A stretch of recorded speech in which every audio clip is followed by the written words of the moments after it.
পুরীর হোটেল। পুরীতে বেড়াতে যাওয়ার পরিকল্পনাটা হঠাৎ করেই হয়েছিল। আমরা 4 ভাই, আমি, অনিশ, অয়ন আর রুদ্র, সবসময় একটু অ্যাডভেঞ্চার প্রিয়। সমুদ্রের শহর পুরীতে হোটেল বুক করা হয়েছিল সমুদ্রের কাছেই। হোটেলটা বেশ পুরনো ধরনের, তবে রুম আর পরিবেশ ভালোই ছিল। হোটেলে ঢোকার সময় থেকেই কিছু একটা অদ্ভুত লেগেছিল। রিসেপশনে বসা ম্যানেজারের আচরণ একটু অস্বাভাবিক ছিল।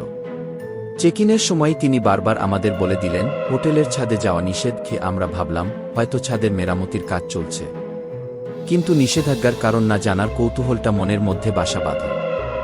সন্ধ্যায় শহর ঘুরে খাবার খেয়ে আমরা হোটেলে ফিরে এলাম। রাত তখন প্রায় 10:30।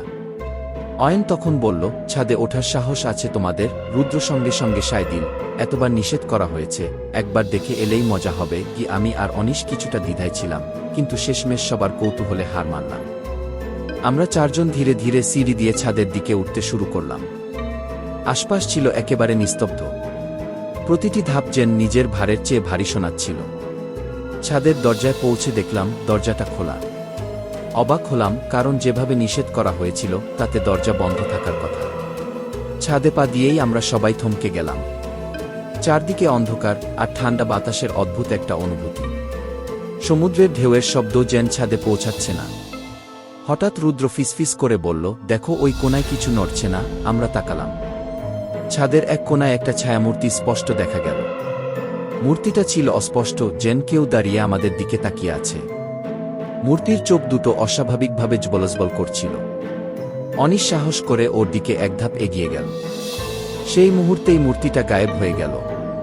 কিন্তু ঠিক তারপরেই চারপাশ থেকে কেমন একটা গা ছমছমে শব্দ শোনা গেল। আমরা ভাবলাম এখানেই থামা উচিত, কিন্তু পেছন ঘুরতেই দেখলাম দরজার সামনে আরেকটা ছায়া দাঁড়িয়ে আছে। এবার ভয়টা সত্যিই আমাদের গ্রাস করল। রুদ্র চিৎকার করে উঠল, চল এখান থেকে পালাই। আমরা দৌড়ে সিঁড়ি দিয়ে নামতে শুরু করলাম, কিন্তু সিঁড়িতে নামার সময় মনে হলো যেন কেউ আমাদের নাম ধরে ডাকছে। কণ্ঠগুলো পরিচিত ছিল, যেন আমাদেরই এক একজনের কণ্ঠ। আমি তাকিয়ে দেখলাম, কিন্তু কেউ ছিল না। হোটেলের রুমে ফিরে এসে দেখি রুদ্র কাঁপছে। ওর পায়ের পাতা লাল হয়ে গেছে, যেন কেউ আঁকড়ে ধরেছিল। আমরা পুরো রাত আর ঘুমাতে পারিনি। পরদিন সকালে আমরা হোটেলের ম্যানেজারের কাছে ঘটনাটা বললাম। ম্যানেজার থমকে গেলেন, তারপর বললেন, আমি আপনাদের ছাদে যেতে নিষেধ করেছিলাম। ওই ছাদে বছর 10 আগে একজন আত্মহত্যা করেছিল। তারপর থেকে ছাদে মাঝে মাঝেই অদ্ভুত ঘটনা ঘটে। আমরা হতবাক হয়ে গেলাম। সেই ছায়া, সেই ডাক, সবকিছু যেন সেই অতৃপ্ত আত্মার সঙ্গেই যুক্ত। পুরীর সেই রাত আমাদের জীবনের সবচেয়ে ভয়ঙ্কর অভিজ্ঞতা হয়ে রয়ে গেল।